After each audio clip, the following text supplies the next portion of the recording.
할렐루야.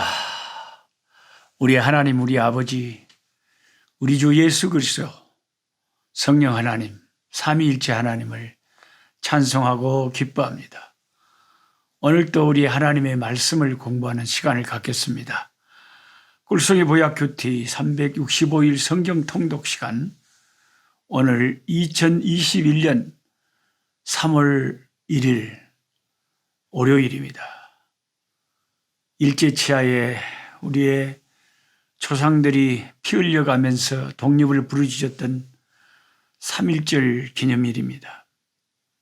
처음 우리나라는 가난도 겪었고 외세의 침략도 많이 겪어서 고통을 아는 민족인 것 같습니다. 하나님, 이렇게 연약하고 부족한, 늘 지배당하고 침략당하던 우리나라를 이 말세에 세계 만방에 복음 전하는 나라로 하나님께서 귀하게 쓰시는 것이 너무나 신기하기도 하고 너무나 감사하기도 합니다. 오늘의 읽을 말씀은 여호수아서 4장에서 6장 말씀입니다. 우선 여호수아의 4장에 가보면 길가에 세워진 12돌, 길갈이라고 하는 여리고 평지에 하나님이 12지파의 기념 돌들을 세우게 하신 내용이 나옵니다.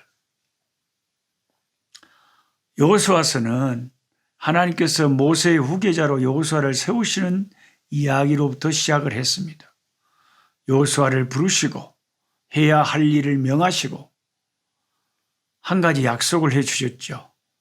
내가 모세와 함께 있던 것처럼 여호수아야, 너와 함께 있을 것이라.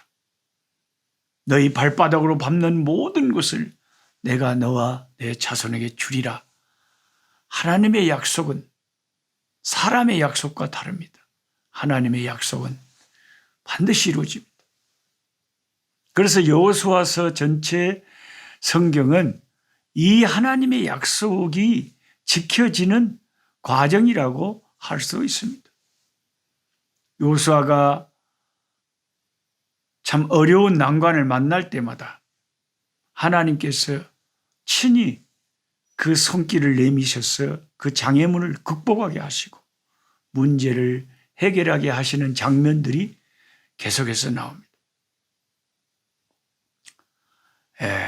여호수아 3장에 이 놀라운 하나님의 이적의 첫 번째 사건을 기록해 놓고 있는데, 이스라엘 백성이 가나안 땅으로 진군에 들어가고자 할 때 제일 첫 번째 그들을 가로막는 장애물이 바로 요단강이었습니다. 물이 깊어서 걸어서 건널 수 없는 상황이었습니다. 그렇다고 다리를 놓을 상황도 아니었고 장정만 60만이 넘는지라 배를 만들어 타고 건널 수도 없었습니다. 새로운 지도자 여호수아는 시작부터 엄청난 장애물을 만난 것입니다.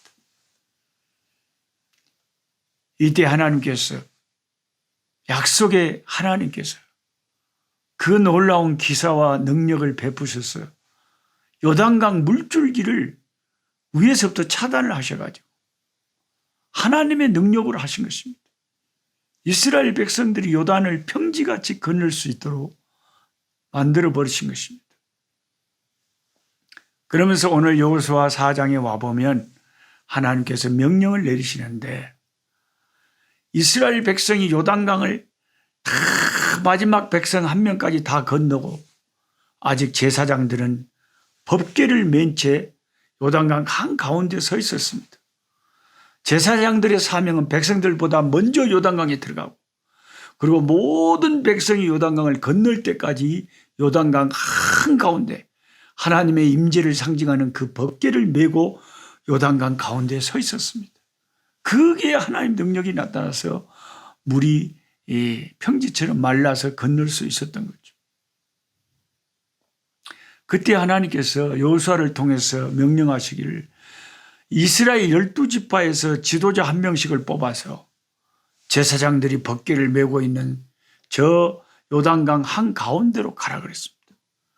그리고 그 요단강 가운데 있는 데서 돌 12개를 이스라엘 지파대로 12개를 그 요단강 가운데 쌓아놓으라고 했습니다. 그리고 또 다른 돌 12개는 어깨에 메고 강가로 가지고 나오라고 했습니다. 그래서 요단강 한가운데 제사장들이 법궤를 메고 있던 그 자리에 12개의 돌로 기념비가 세워지게 되었습니다. 그리고 저들이 처음 머물렀던 가나안 땅 길갈이라고 하는 곳에 12개의 기념돌이 또 다 세워져 있었습니다.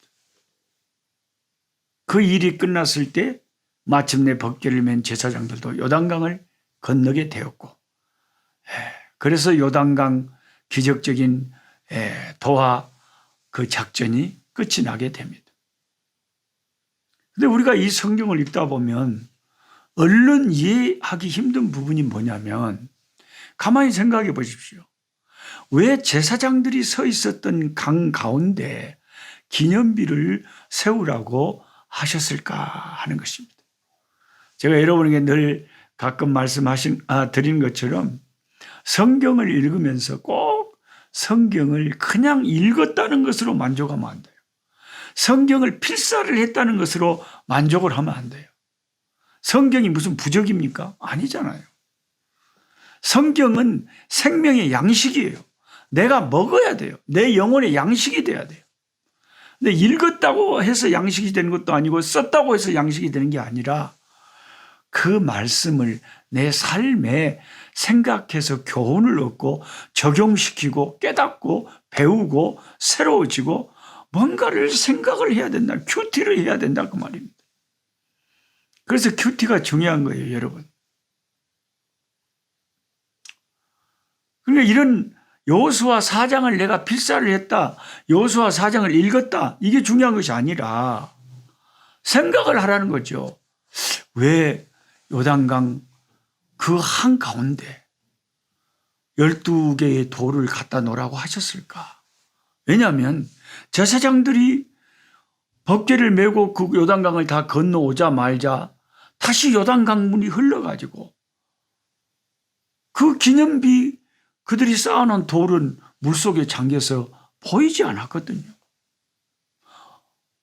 강물이 흘러버리면 보이지도 않을 기념돌을 왜 하나님이 강 가운데는 또 쌓아놓게 하셨을까?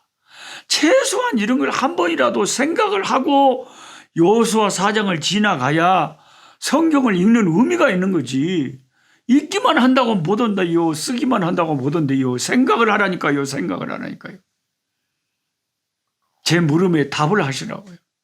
왜 물이 흘러버리면 도로 물에 잠겨버릴 그 돌을 거기다가 강 한가운데 기념으로 쌓아놓게 하셨을까요? 이걸 생각해야 됩니다. 그것을 생각하고 하나님이 왜 그러셨을까? 왜 그러셨을까? 그래야 여호수아 4장이 평생 잊혀지지가 않는 거죠. 여러분, 기념비라고 하는 것은 누구나 이렇게 눈에 보고 딱 엄마 여기 기념비가 있네 이렇게 볼 수 있도록 이렇게 세워놔야 이게 기념비의 의미가 있는 거지. 강 속에 저기 기념비가 있었어. 안 보이는데요? 아, 그래도 옛날에 있었단 게 저 속에 들어가 보면 물속에 다 있어. 이렇게 하면 무슨 의미가 있겠냐. 그런데 왜 하나님은 그렇게 하라고 하셨을까요? 칼빈이라고 하는 하나님의 위대한 종의 주석책에 칼빈은 이렇게 이 부분을 주석해 놓았습니다. 이 기념비는 비록 보이지 않을지라도 이스라엘 백성들의 마음 가운데 세워진 것과 같은 효과를 거두게 된다. 저들이 요단강을 볼 때마다 눈에 보이지는 않지만 저 가운데 세워져 있을 기념비를 그들의 마음의 눈으로 보게 될 것이다.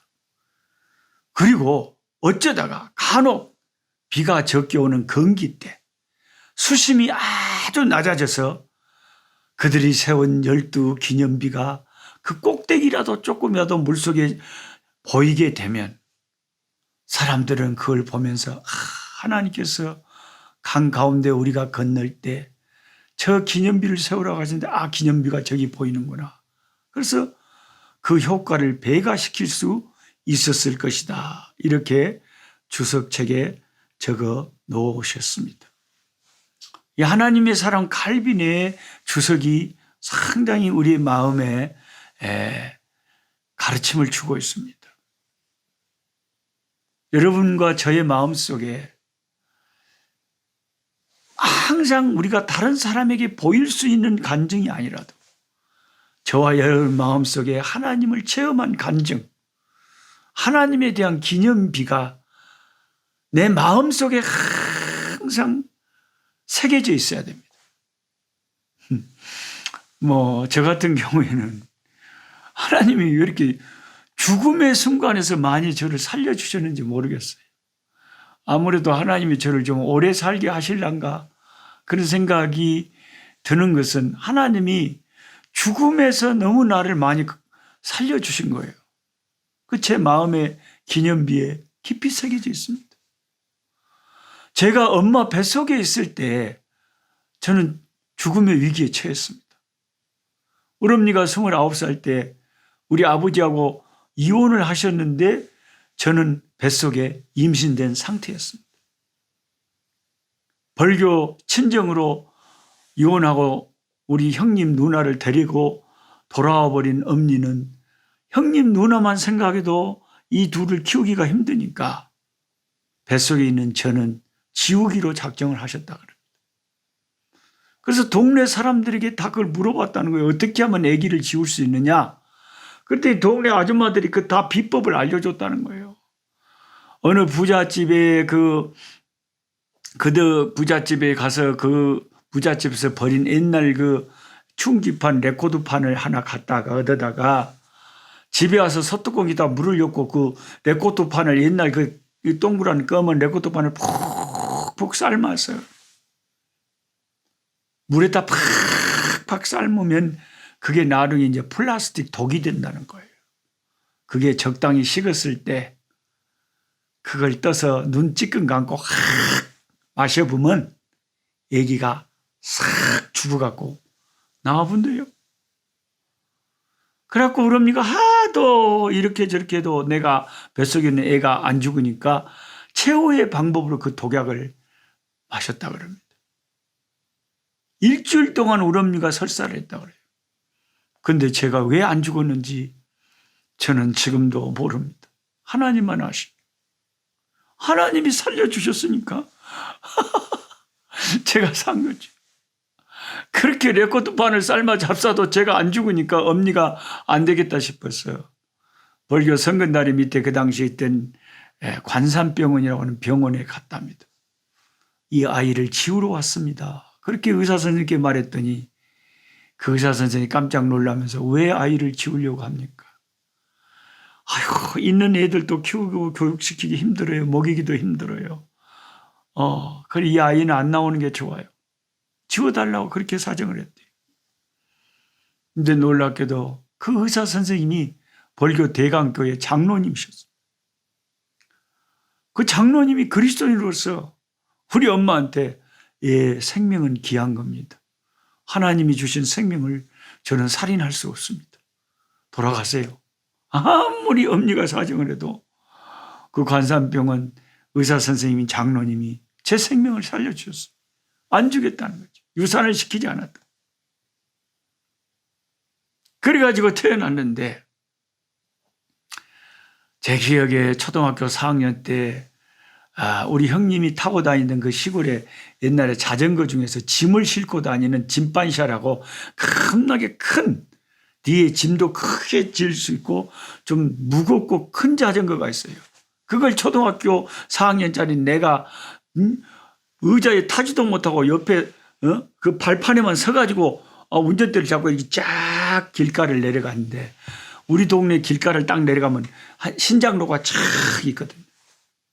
세상에 자전거 서투른 내가 거기를 쫙 내려가는데 놀랍게도 그 순간에 큰 트럭이 내리막길을 신장로로 쫙 내려오고 있는데 나는 그 신장로로 바로 그 트럭이 온다는 사실을 의식하지 못하고 그 무거운 내가 컨트롤하기 힘든 자전거를 타고 신장로로 확 들어가.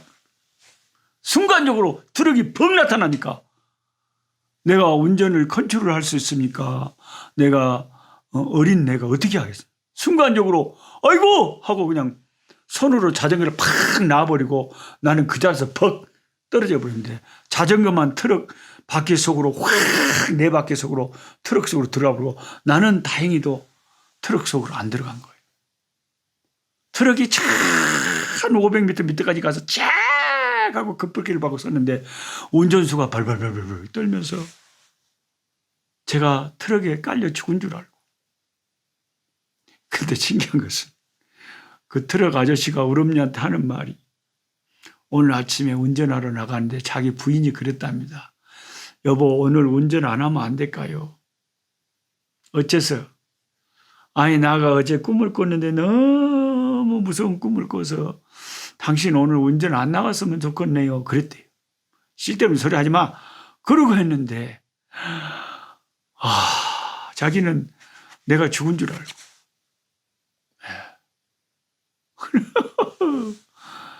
아이고 이 자전거만 트럭 속으로 들어가서 완전히 종이 조각이 돼버리고요. 저는 살아났다니까요. 그 하나님이 그 후에도 폐병으로 죽으려고 하던 나를 살려놓고 선교지상교에서 교통사고 나가지고 지금도 뭐 뺐다고 10개가 불러서 장애인이 되긴 했지만 하나님이 수없는 죽음의 순간에서 아이고 나를 여기까지 살려넣어서 시방 한국 나이로 63살까지 묵고 살 수 있도록 하나님이 저를 수없이 생명을 살려주신 그걸 생각하면 제 마음에 하나님이 나를 사랑하시고 나를 살려주셨구나 하는 그 간증의 기념비가 탁 있는 거예요. 기적적으로 요단강을 건넌 그 기념하도록 그게 비록 요단강 물속에 그 기념비가 있더라도 이스라엘 백성들의 마음속에 하나님이 어떻게 요단강을 건너게 하셨는가를 알 수 있도록 하나님 입으로 물속에 잠겨있는 기념비를 세우게 하신 겁니다. 저와 여러분의 마음속에 항상 물속에 잠긴 요단강 물속에 잠긴 그 기념비처럼 하나님이 살아계신 내 신앙의 간증에 내가 하나님 만나서 하나님의 은총을 입은 그 간증의 기념비가 항상 우리 마음속에 간직되어 있어야 할 것입니다. 그리고 길갈에 세워진 그 기념비는 얼마나 초라합니까? 왜냐하면 왜 초라한 줄 제가 아냐면 생각을 해보세요.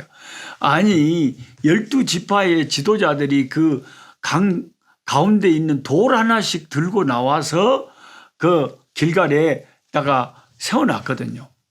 그 돌 하나 내가 들고 나올 정도면 그 돌이 크면 얼마나 크겠냐 이 말이오. 그러니까 되게 초라한 그 기념비를 길갈에다가 12개를 돌을 갖다가 세워놓고 이게 요단강을 건너게 하신 하나님의 기념비라는 거예요. 여러분 성경을 읽으면서 좀 생각 좀 해보시라니까요. 이집트의 피라미드를 보세요. 이라크에 있는 지구라트를 보세요. 어마어마하게 크지 않습니까?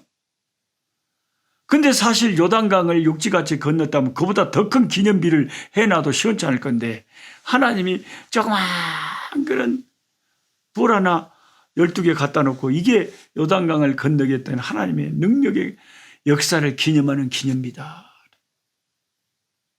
하나님이 왜 그렇게 하라 그랬을까요? 왜 피라미드처럼 크게 세우라고 하지 않았을까요? 하나님은 그것이 또한 우상 숭배가 될까 봐 너무 인간적으로 외형적으로 막 그런 거 하는 것을 하나님은 좀 싫어하시는 것 같아요. 하나님은 소박하게 겸손하게 작은 것이라도 진짜 마음으로 하나님을 정말 기념하는 것을 원하시는 것 같아요. 우리 인간들은 뭔가 겉으로 화려하게 그냥 화려한 교회 빌딩이나 막 그런 걸 가지고 우리가 신앙을 자랑하고 싶어 하는데 로마의 베드로 성당처럼 100년 동안 지어가지고 막 성당을 그렇게 지어서 그 하나님의 뜻이 아니다 이 말이죠. 그래서 천주교가 성경에서 어긋난 게 너무 많다는 거죠. 하나님이 그런 거 좋아하는 거예요. 우리의 영혼과 진리 되신 예수님의 십자가를 의지하고 아무리 초라한 곳이라도 그 베델에서 돌베개를 세워놓고 하나님 앞에 예배하는 야곱의 예배라도 내 영혼과 진리로 예배할 때 하나님께서 그 예배를 기뻐 받으시는 거지. 겉으로 화려한 외형적인 그런 것으로 우리가 자랑을 삼아서는 성경적인 정신은 아니라 하는 것입니다. 하나님께서 그 두 가지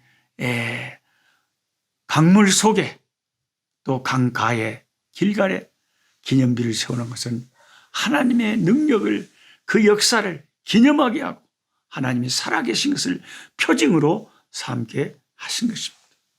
그것을 대대로 지켜서 후손들에게도 자녀들에게도 그것을 가르치라고 하셨습니다.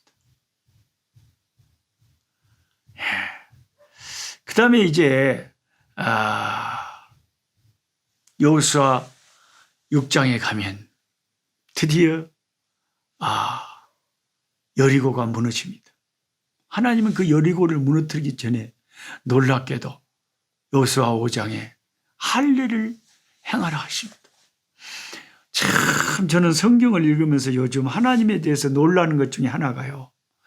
하나님은 진짜로 여유가 있으시다.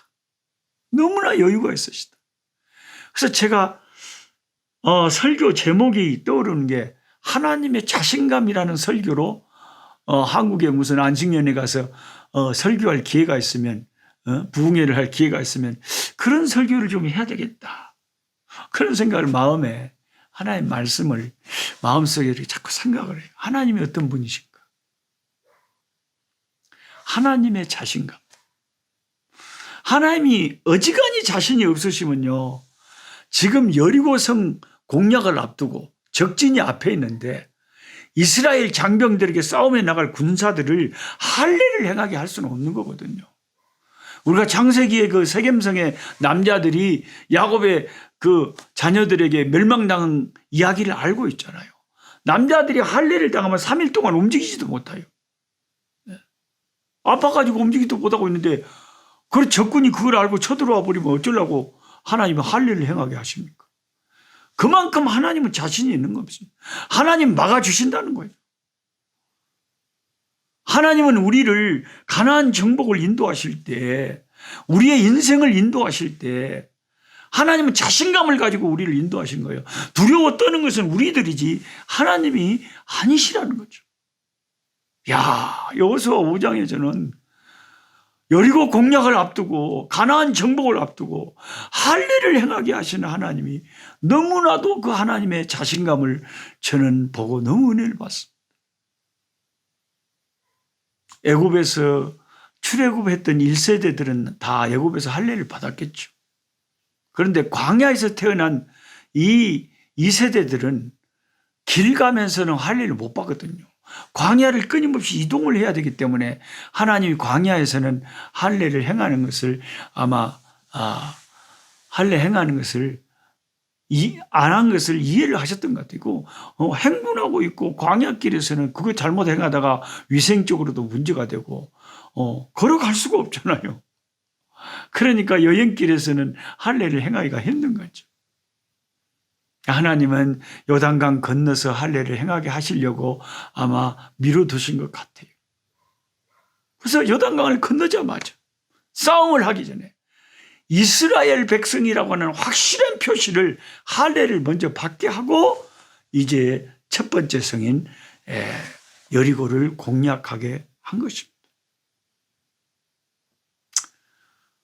같이 성경 공부하고 계신 믿음의 형제 자매 여러분, 우리 예수 믿는 저와 여러분의 힘이 파워가 어디서 나옵니까? 할례에서 나오는 거죠. 하나님의 백성이라는 데서 나오는 거죠.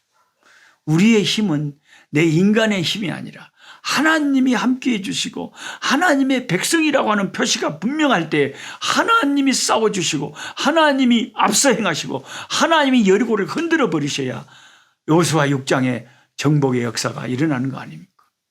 그래서 우리는 여호수아 5장의 할례를 우리는 소홀히 할 수가 없다는 것입니다. 세상 사람들하고 사는 방법이 우리의 힘의 원천이 전혀 다르다는 거죠.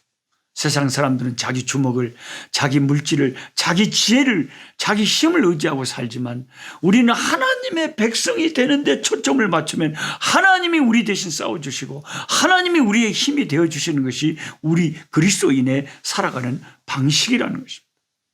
불신자들하고 사는 삶의 방식이 다른 것입니다. Way of life가 다른 것입니다.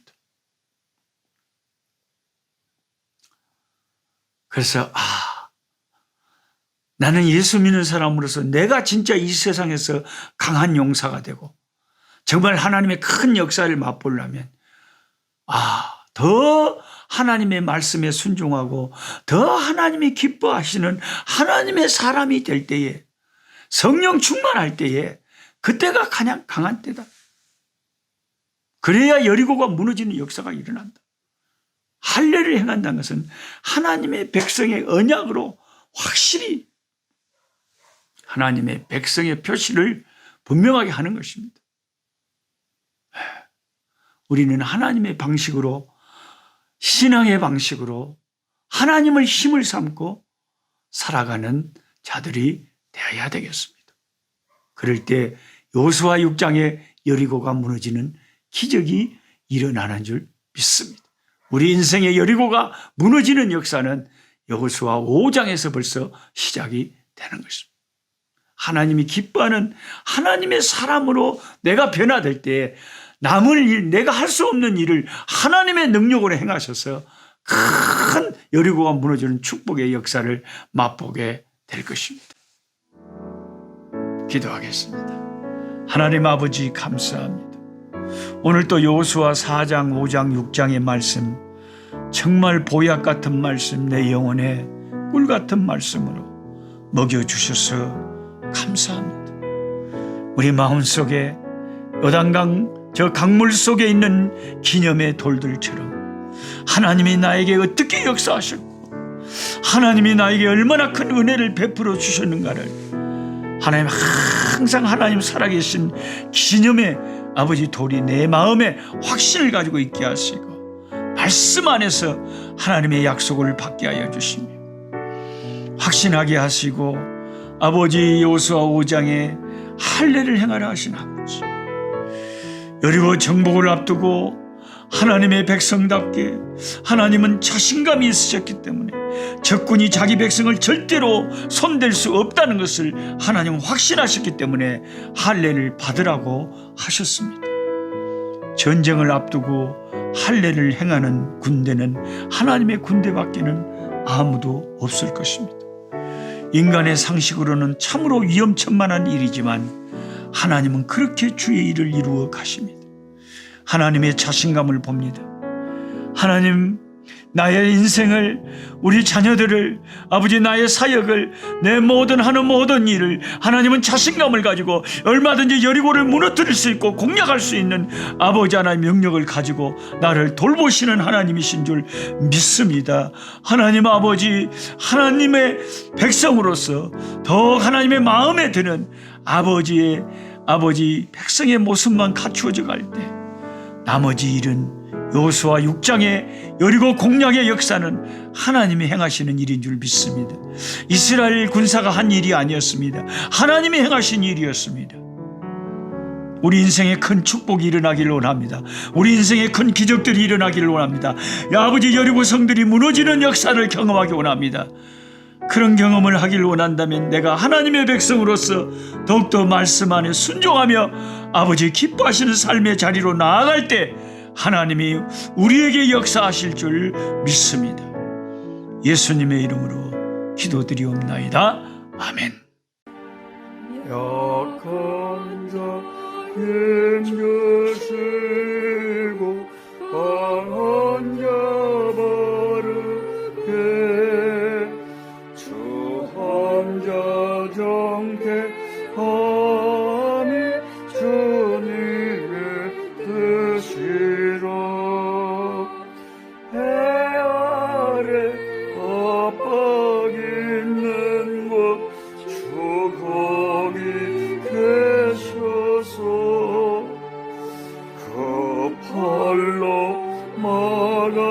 주시어 종이고 소